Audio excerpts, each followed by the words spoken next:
make work more fun and productive. Thank you for that, whoever did that. So our next speaker is a man on a mission to make work more fun and productive. He's known as the Virtual Agile Coach, and he's none other than Chris Stone. Chris is the managing partner of Virtually Agile and he's actually spent over a decade helping teams and organizations and even people like me with the retrospectives, right? That's the first thing that comes to my mind when I think of Chris, but he is strategically, he's doing so many other things than retrospectives. He's a podcaster, he's a blogger, he's a trainer, he's an all around fun loving guy. So when he's not coaching you or creating more retros, you might find him out trying out a new board game, hiking in the mountains, or perfecting his dance moves, which I might like to see some of in this meetup. But Chris believes that I promise nothing to do with dancing. That's definitely extra. That's Chris believes that a human-centric workplace is key to success, and I agree. I'm very passionate about that as well, and that means making time for play as well as work. So today, he's here to share his secrets for creating a workplace that's both productive and enjoyable. So let's give a warm welcome to Chris. I'm gonna let him take it from there. So air claps for Chris. So thank you once more, Jamie, and the whole SMO2 Scrum Master of the Universe community for inviting me for my third appearance here. It's great to be here again. And I'm riding on a bit of a high today for 3 reasons. 1, I get to speak here again. 2, I hit 30,000 followers on LinkedIn today. And 3, I got ID'd for an energy drink in a shop despite having a beard this size. For context, if you're in the UK, it's under 16s that get ID'd for that. And I don't know anyone who thinks of me and thinks I look 16. So I'm riding on a bit of a high today. For anyone who's been to any of my talks, I hate talking at people. So I'd love for you to interact with me on the Miro board, which I've shared in the chat. And the kind folks who are facilitating this will keep sharing that link if you are unable to access it for any reason. If you navigate your way there onto that board, where you'll start is a great visual, a sketch note, a manual of me that a gentleman friend of mine, Mr. Steve Sampson-Jones created, and it very much articulates what I'm about, and I love this. So take a moment to look at that. And I think it's really also important to emphasize that this talk is about AI and how I believe it's a friend, not a threat. However, someone did also emphasize to me in this Scrum Master of the Universe meetup group that AI could be misconstrued. So this talk is not about Adobe Illustrator, and it's certainly not about artificial insemination, because again, you could misconstrue that. So we're not talking about artificial insemination in relation to agility. I'm not sure how those two fit in personally. Anyway, here to talk about AI as in artificial intelligence. So in the context of being a trainer, a very slight plug, I have a special offer for you. The first 5 people to contact me about training, about being part of the Agile Master Institute's several months of support rather than just a 2-day certification. The first 5 people to contact me before this talk goes live on the Scrum Masters of the Universe YouTube channel will get a discount off a future cohort. So message me on LinkedIn if you would like to avail of that offer. Now, as I mentioned, I hate just talking at people. What I'm going to do is I'm going to share my screen for anyone who isn't able to access Miro for whatever reason. You should be able to follow along all the same. First question I have is, where do you sit with regards to agility? Is it a friend? Are you on the fence? Or is it a threat? Now, you can share your view by moving these little post-it notes onto those 3 icons accordingly. Let me know where you sit. And if you prefer to speak aloud or type in the chat, you are welcome to do so.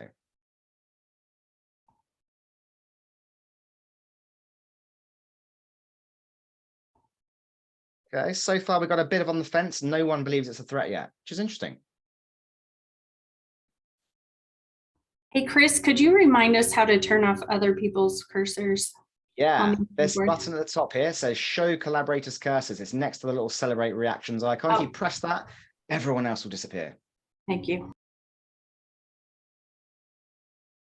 Okay, so no one well, one person thinks it's a threat. The majority of you, it looks like, are on the fence. And maybe I can change that a little bit today by showing you the wonders of what you can do with AI in relation to agility. Now, the next question, for those of you that are using AI already, how frequently? Are you using it never, daily, a few times a week, or just once and then you gave up? Let me know.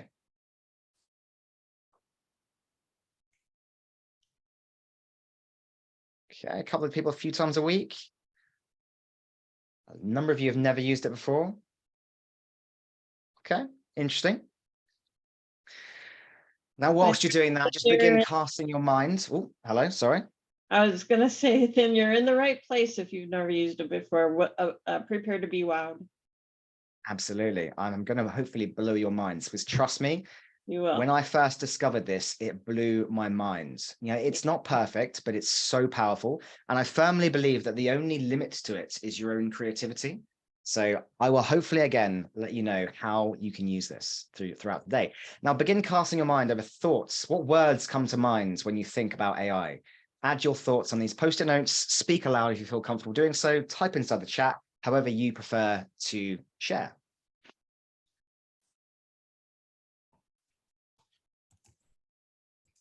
And don't worry, you will get some actual takeaways today, because I'm going to show you some exact prompts you could use to benefit from this. I'm going to show you some examples of use cases, and you're going to get to practice using it as well. What I hope to get at the end of this is A, to inspire you, B, to give you practice, and C, hopefully, as a community, we can crowdsource, use our collective brain power as a network to create more examples and practice. So at the end of the session, you'll come away wowed, mind blown. Here's some options. So someone is really keen to emphasize that AI is now their best friend, because they've made that poster even larger. That's me. Nice, Jamie. Some people are thinking like of it as a little consultant. It's powerful, a ghostwriter. It's a starting point. It's helpful for refining things. It's a powerful tool for work. It's great for reporting. It's like talking to a little professor. Yeah, these are some great examples. And someone's gone Asimov, as in Isaac Asimov, founder of the laws of robotics. Nice. So the way I tend to describe generative AI, as in ChatGPT, OpenAI, all of these language tools, they're a bit like a calculator is for math, except it's for words. I've spoken to a lot of people who are neurodivergent, who struggle with things like dyslexia and otherwise, and for them, it's been so powerful in helping them formulate their ideas, sense check their writing, and improve. Another way I describe it is it's like me having access to 1,000 little worker bees, 1,000 little interns who can go away and do lots of research and aggregate all that back and bring it back to me, and then I can make sense of it. That's another way I tend to describe it. Very, very powerful. Now, let's go a little bit deeper then. What is the community saying about AI? And a question for you, what percentage of people do you think is using AI on a daily basis? We've seen in this community, we're erring towards maybe 20% of this group is using it on a daily basis. Add your thoughts on post-it notes here. You can add them here. Have a guess. What percentage do you think are using AI on a daily basis?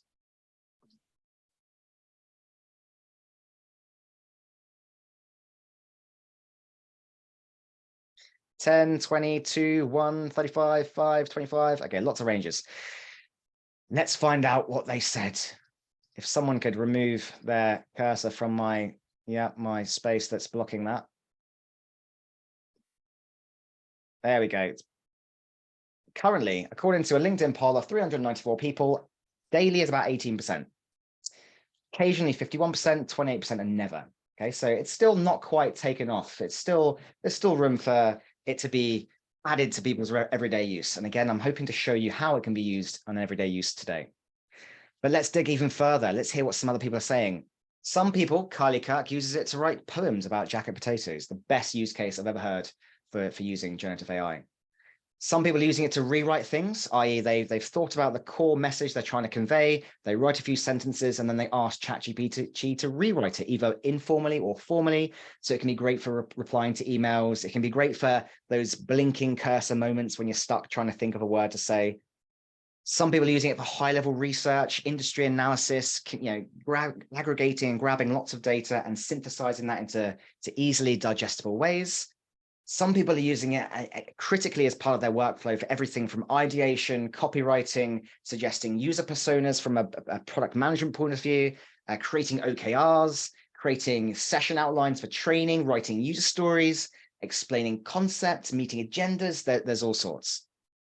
And for those of you that code, you can do a lot with it as well. And I won't go into those examples because I'm not a coder. I'm not a technical person.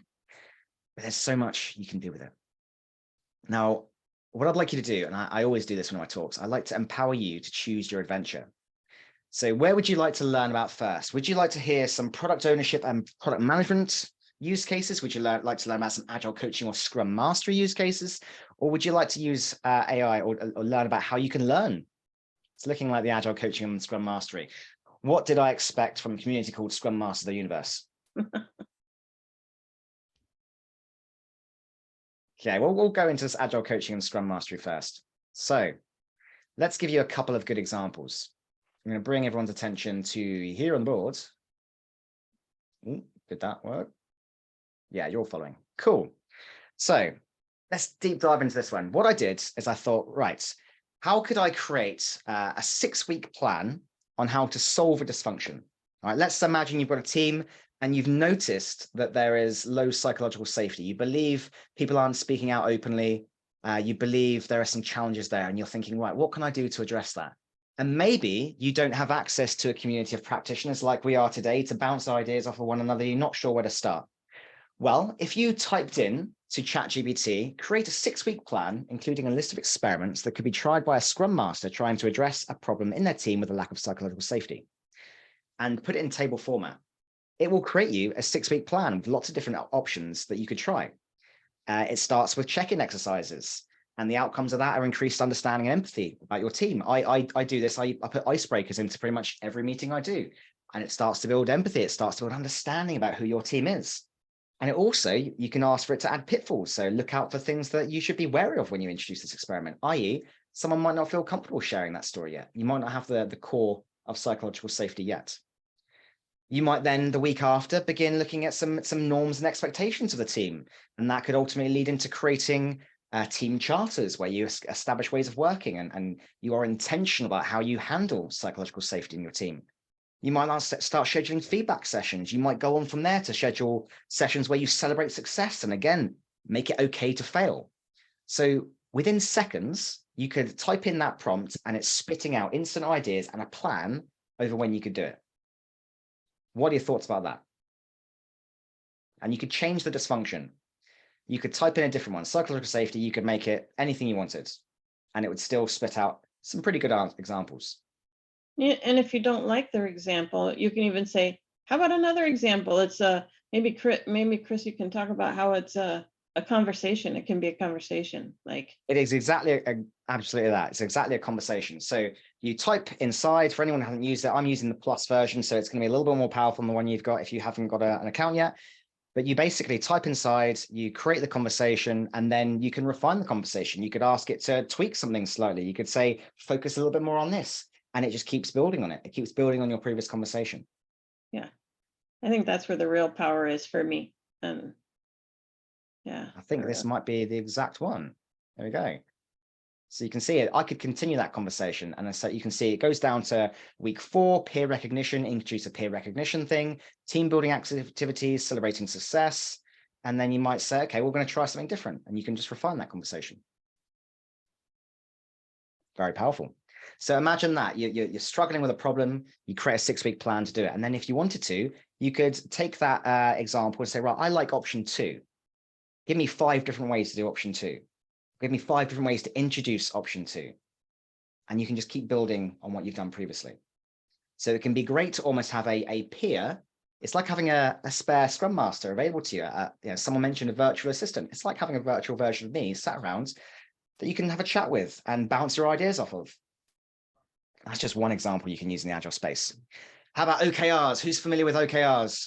Chuck a reaction in the chat to let me know.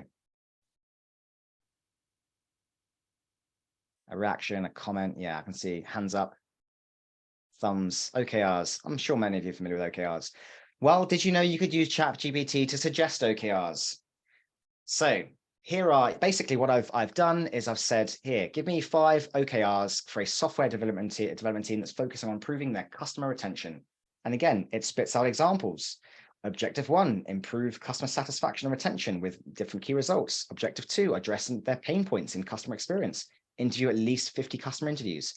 And again, what you're not looking for perfection here. You're looking for the fact that this has created these in seconds. It would have taken you far longer to do so. And again, what you do is you take the ones you like, you refine upon it further, you improve upon it further. Now, what I like about this in particular is this has been great for me to think about OKRs in context of industries that I've never worked in. I could do the same thing and say, right, create some OKRs for a company within the agricultural industry. I've never worked in agriculture, and it would still spit out something decently relevant. So you can use that to create OKRs. Here's another cool one, retrospectives. So I will tell you a story, folks. I've been creating retrospectives for many, many years now. And the process was, initially it was quite tough. It took some time. Dave Westgarth is on the chat as well. He's experienced this. He's created almost 100 now, Dave. Is that right? Yeah, just short of 100 now. Just short of 100. And it initially is time consuming, right? 100%, yeah. Yeah, all right. So I attended Dave Westgarth's talk on retrospectives because I'm a fan. And he was giving his talk about retrospectives, and something prompted me to think about AI. And ChatGPT was not long out. So I thought, whilst I'm listening to Dave, I'm gonna create some retrospectives in parallel. So I started using ChatGPT and I put in this prompt. You're an amazing Scrum Master who uses thought-provoking questions to help their team to generate insights about how they can improve as a team. Just 10 questions using quotes from Shakespeare plays that could be used during an Agile retrospective. And boom, it spits out 10 things related to quotes. And some of these are really good. They're things that I would create. To be or not to be, that is the question. What difficult questions or difficult decisions did we face? To thine own self be true. Which ways did we stay true to our values as a team during the sprint? Those are amazing prompts. Let me be fair. That is amazing. And that created that in seconds. All I would need to do from that is put some nice imagery, and I'd have a template instantly. And I did that 3 other times during a live talk with Dave Westgarth. Within 10 minutes, I'd created 4 new retrospectives, one on Elvis, one on Shakespeare quotes, and otherwise. It's that quick. So if you are struggling for ideas from a retrospective, you can create them in seconds. As someone has mentioned, ChatGPT has now got a paid for version that's even more powerful, and you get a bit of priority, and it's a bit faster and more responsive, but you can still achieve the same outcome with the original version. So if you're stuck for ideas, you're wanting to create, it's something that can help you kickstart with ideas. And all you need is a prompt like that. You're an amazing Scrum Master who uses thought-provoking questions. You could basically save a list of these prompts. And this is what ChatGPT and generative AI is all about. It's called prompt engineering, understanding how to converse with the AI in a way that gets you the best results. Just like a calculator, if you're putting rubbish into it, you're not going to get the right response out of it if you're trying to solve an equation. The same as this. Understand what to put in helps you get the best count. Can anyone think of any other examples of use cases they might use as an Agile coach? And Dave is saying it's a game changer.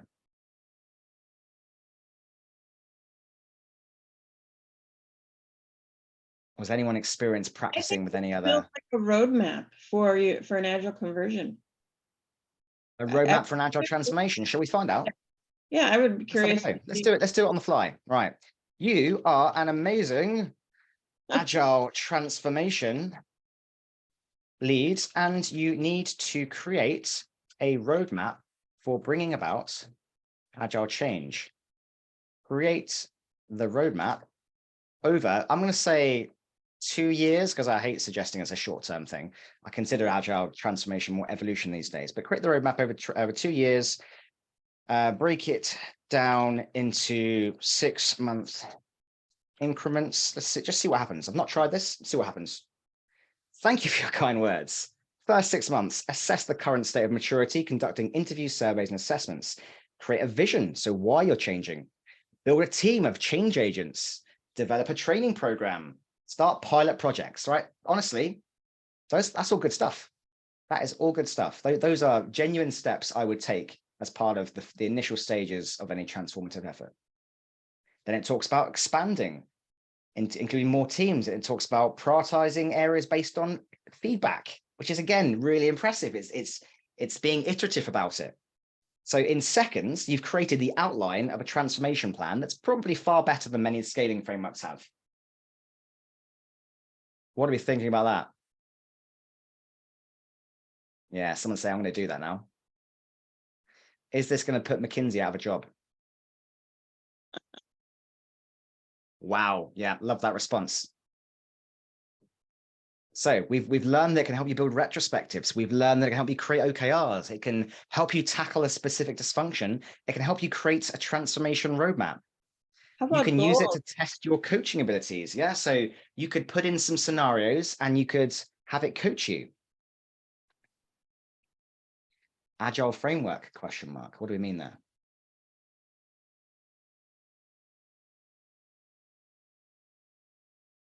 There's a response. I didn't look at that. There are Oh, 5 half is it years. part of it saying it's agile framework instead of methodology? Is that the? No, I think someone pointed out I asked for over a 2-year time frame and it created 6 increments. 6-month slots. So it's done over a 3-year time frame. So okay, it needs to work on its math, but in general, those steps are pretty good. Can you try Dave it? saying, Sorry. Would you be willing to try it to see about like agile framework or agile like scaling framework, what it would come up with? what would you like to, what are you trying to get out of this question? Ideas for evaluating agile scaling Cool. frameworks or How could recommendation? I evaluate agile scaling frameworks? It would be great if it would just tell me what it thought was great, but I don't know. I don't know if it'll do that. Best recommendation Yeah. for which framework best suits my situation. Let's see what happens. Consider company culture, team size and structure, business object. Okay, so it's basically it's asking you the series of things you do. And then it's saying, based on these factors, you might want to consider these ones. Scaled Agile, Nexus.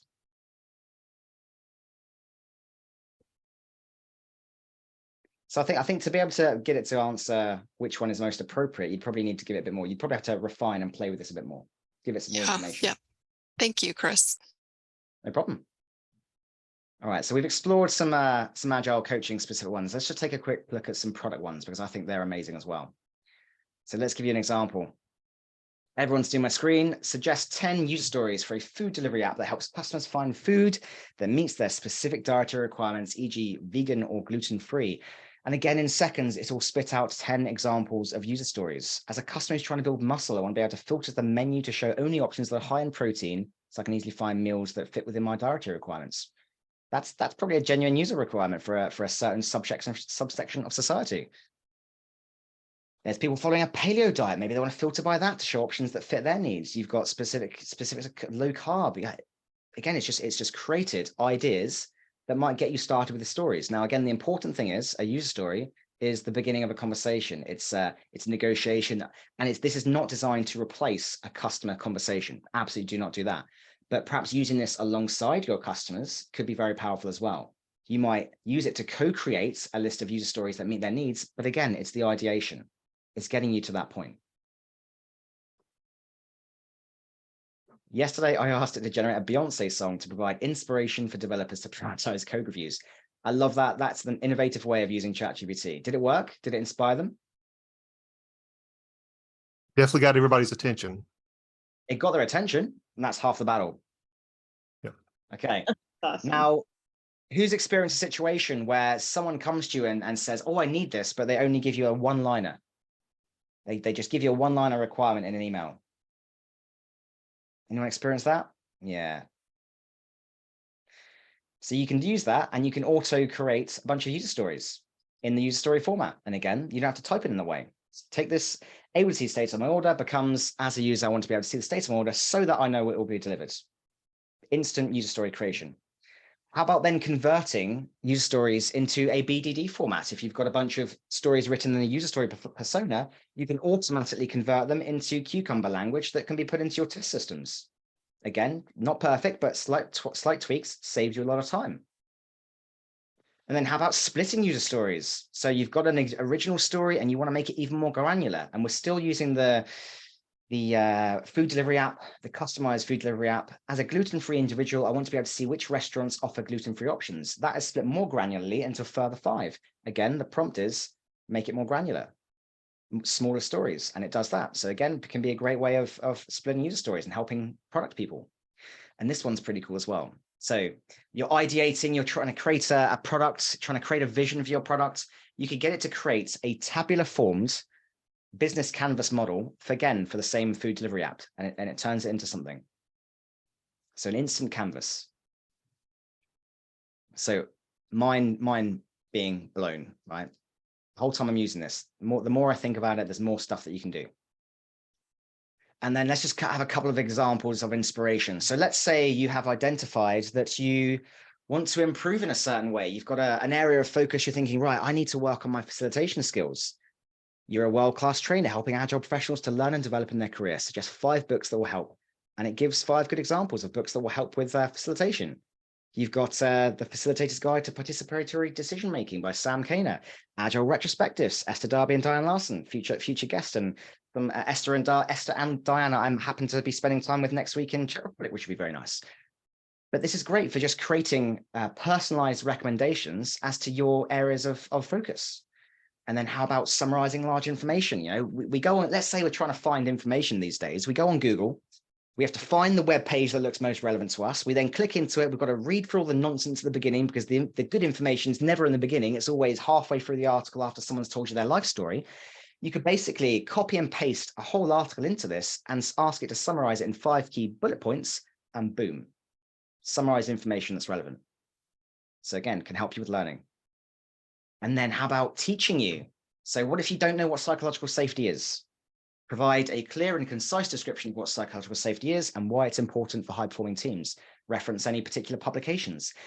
It goes into a good description of what psychological safety is, and it tells me about the Google Aristotle project, and it talks about Amy Edmondson, the writer of Fearless Organization. It's very, very good. And then how about plan my learning? So again, you've identified an area of focus and you say, hey, give me a 6-week development plan to help me improve how I facilitate retrospectives. Week 1, start with the basics. Week 2, plan and prepare. Go beyond the different, the normal retrospective formats such as start, stop, continue. So I love that particular prompt. Prepare or practice facilitation and improve your questioning skills. Learn how to ask open-ended questions, encourage discussion and reflection. That's a great plan. So it can help you learn, it can help you ideate, it can help you refine your existing work. That is just a few examples of how it can be used. Now, I want to give you the chance to practice. So what we're going to do is en masse, we're going to give this a go.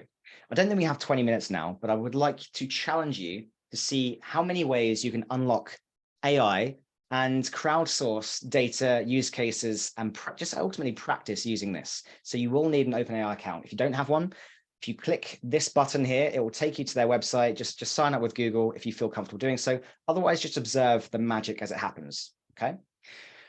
Everyone, there is lots of spaces where you can do so. So I will navigate to one of these. Essentially, just in this little post-it at the top, just write at a high level what it is. So user stories as an example, maybe the pain point you're addressing, what prompt you've used, and then just copy and paste a picture of the output. So the challenge is for you now, you've got all this space, is to go in and start practicing. You might find there is an area someone's already using relating to user stories, jump in there. You can talk amongst yourselves, speak aloud. Let's just see what we can hack in the next maybe 10 or 15 minutes. Does that sound like something that you're comfortable and you're happy to do?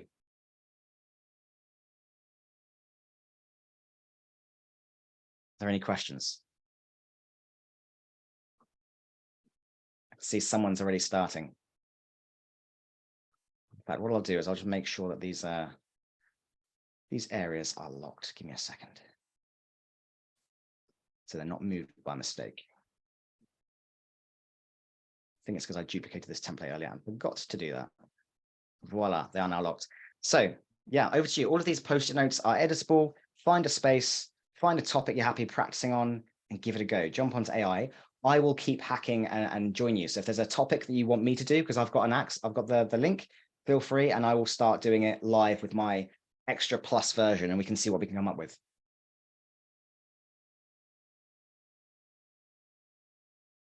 So I can see someone starting on user story mapping.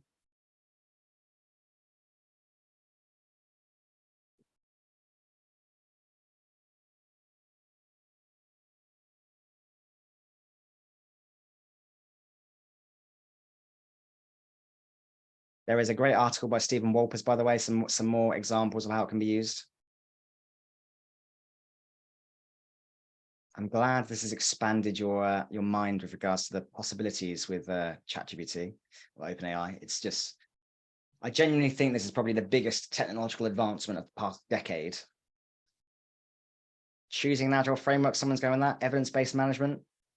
So we've got some topics coming around. Maybe you want to jump into one of those and see what you can come up with. Someone, I can't remember who it was. Someone from, was it Microsoft or someone who was actually quoted as saying that this is the biggest invention since the internet. Like, it doesn't seem that bold a message based on what I'm seeing from it. yeah. Now, what's interesting, Miro themselves have just, based on the new API that's been released for ChatGPT, they are unleashing a beta version of functionality will enable you to generate stuff inside Miro from Post-it notes. I hope they let me on it soon, because I'm very excited. Because imagine what's going to happen. You press this, right? It's from what I've seen of it. You hover over a Post-it note like this, and you press the Miro AI button, and then it gives you a couple of prompts, and then suddenly it just spits out more Post-it notes next to it using ideas from ChatGPT. So imagine that. Imagine you've got to the point of the end of a retrospective, and you've got a number of insights, and you're trying to turn those into actions, and you ask it, or you press a button, it suddenly creates lots of actions as to how to address that problem. Another use case I forgot to mention, by the way, that exact scenario, at the end of a retrospective, your team's struggling to come up with actions, or the actions they've created aren't particularly actionable, shall we say. You could ask ChatGPT to refine that using the SMART framework. You could ask ChatGPT to refine that action and make it like an atomic habit, right? So it's more likely to be done. There's lots of options you can do with it from a retrospective perspective as well. Yeah, go Miro. Okay, so people have added their topics. Let's try and get some practice in there. Chuck some prompts and see what people are coming up with. Someone's gone with. Oh, I was going to say, can you show how that would work? Like if you're in that scenario, like what you might put into if you've got some ideas, and like how to get those action items. Give me an action, please. Sorry, say that again. Give me an action, please. Oh no, I'm drawing a blank. Refine our estimating skills. That's a terrible one, but that's all that popped into my head. So you're helping a team to create actions that improve their ways of working. Okay. Refine or take the following action and refine it using SMART principles. So it was improve their estimating, right? Yes. That's not the exact prompt, but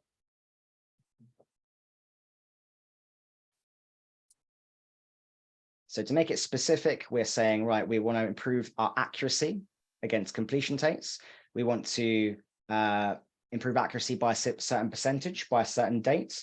We want to ensure it's realistic and relevant and time bound. So we've got a specific date in mind. Again, this is just done that in seconds. I can't remember the specific prompt I used. Probably an example I can pull up at another time. But again, you can take that same one. Hold on, improve. Just copy and paste in a second. Take the following action and use theory from the book Atomic Habits to make it more actionable.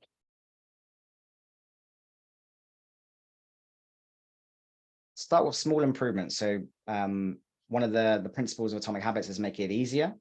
Create a feedback loop. So establish a system for regular feedback, develop a shared understanding, use data-informed estimates, prioritize continuous improvement.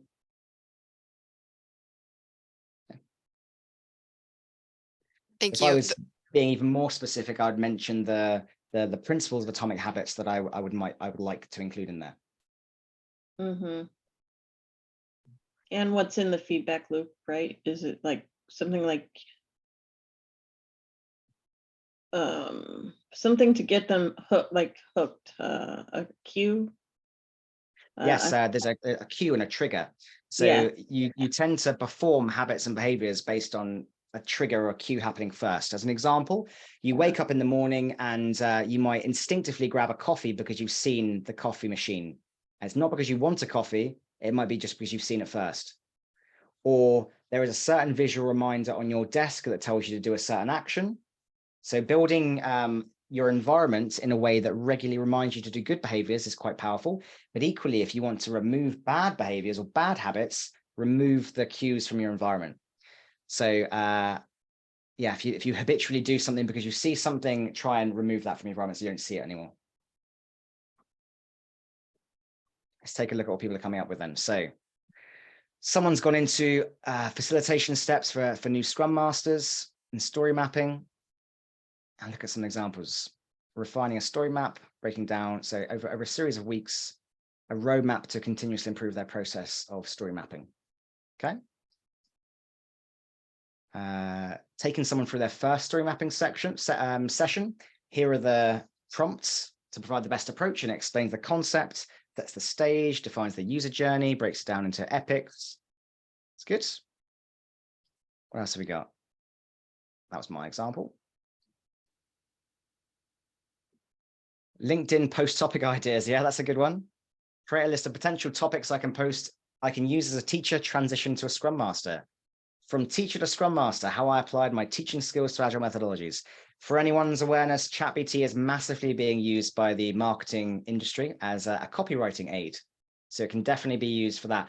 I have used ChatGPT for the same purposes, just to make my my first line in a LinkedIn post a little bit more palatable, a little bit more eye-catching. So I've personally used this. I don't use it for the rest of the text though. That's something I write on my own. Creating a roadmap over a sales-driven roadmap, a product-driven roadmap over a sales-driven one. Interesting.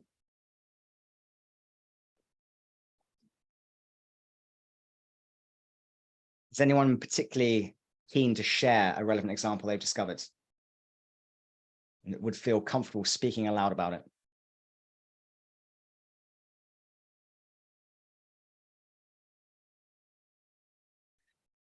I think, yeah, Dave has highlighted a meta example. You can use ChatGPT to help you use ChatGPT. Give me examples of how I could use ChatGPT for a certain purpose, and it will tell you the best sort of prompts to write. Chris, it seems that all the elements are locked. Can you please unlock them? Which elements, sorry? All of them. Oh, somehow they've all become locked. I'm not sure what happened there. Has that Thank you. unlocked it? There we go.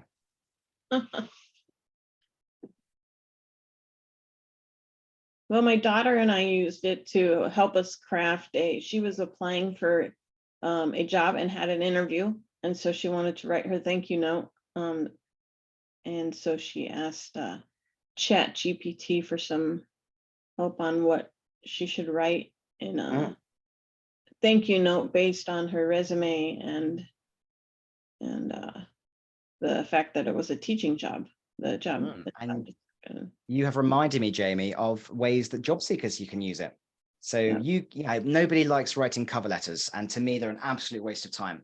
However, if a company forces you to write a cover letter, you could basically copy and paste a job spec into ChatGPT and ask it to write you a cover letter, and it will create one in seconds. And again, you can refine it.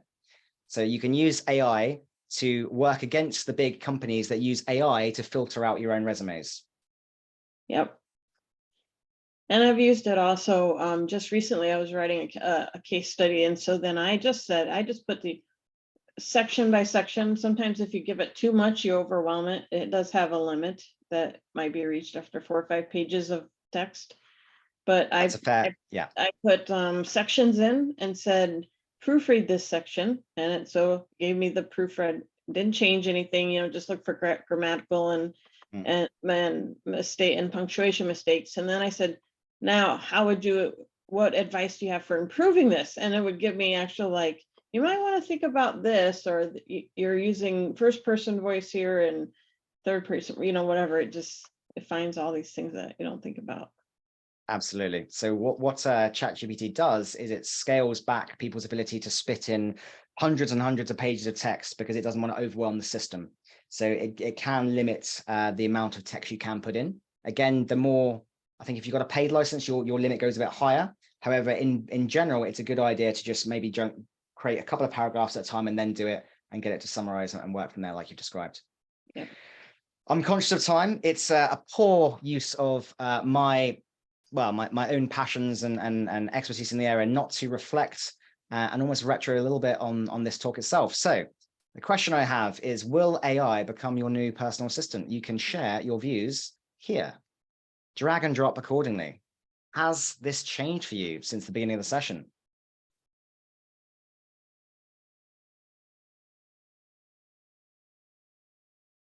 Okay, majority have maybe moved a little bit on that scale. And then, of course, was this a valuable use of your time? So I've created a bit of a different return on time invested loop with a clock on it.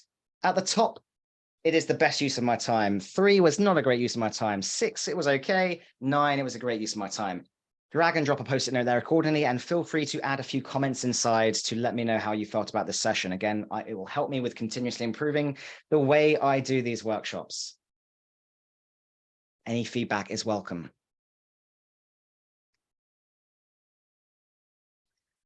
And lastly, a bit of a final challenge to you. I think I've failed with something there. What did I do? Someone duplicated something. There we go. I'll move that out of the way. So that's gone. Yeah, the last challenge for you is to use ChatGPT to write a review of this session and copy and paste your results below. A bit like how Jamie reworded the vision for the Scrum Master of the Universe community. Take a moment to get an AI review of this session in AI's words. See what happens.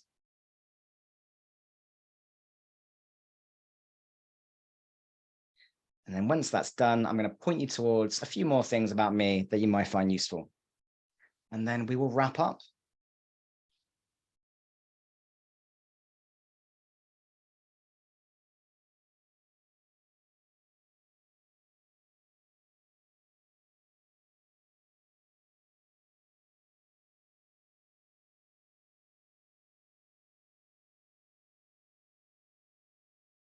So I see someone's posted one in there. What did we start with? Write a review of I can't read that one. Oh, a demo of ChatGPT where I was incredibly impressed. Nice. I recently attended a meetup that focused on improving agility for the use of AI. Cool. So you can see how powerful it is. Takes a few seconds and you got an instant review. Whether it's correct or not is to be seen. The one thing I guess I would emphasize at the end of the session is it's not all to be taken as gospel. Use it as an aid to your work. It's not to replace, but use it as an aid to your work. Always review afterwards the outputs of it. It's built upon your own expertise. I think what's coming is a whole nother discussion about how educators feel about this app. Yeah. And now they have programs that can tell them when something's been plagiarized or something like that. It's not their own work. But my husband is a teacher. He was telling me a story there was a 5th grader that turned in a writing to his teacher that was not 5th grade wording, and it was so obvious. So a 5th grader was using ChatGPT. But Amazing. Anyway, there's a whole nother discussion that's probably coming on that one. I dare say there is. I think there's probably educators all over the world either panicking or thinking very deeply about how they can use it in the right way and avoid it being used in the wrong way. Yeah. Now, final bit is a little bit more about me. So there are some links here. You can join 30,000 other people and follow me on LinkedIn by clicking here. You can follow my YouTube channel here. There are hundreds of retro templates freely accessible on my website, or you can just scan the QR code where you've got access to all my links via my link tree. And it's been a pleasure to, someone saying, don't stop believing. That's my tagline, Mark. Don't stop believing, folks. It's been a pleasure. Thank you for inviting me back a third time to this community, and I dare say I'll be back again one day. You will. I hope you will. Thanks, Chris. Really appreciate it. I think, what is this, your second or third time, maybe even third time? Yeah. Three. Yes, you've been so kind. Thank you. We've enjoyed you, obviously, and can't wait till the next one gets scheduled. How do we know Chris Stone isn't AI? You do not. You do not, I'm afraid. I'm a very well advanced form of AI.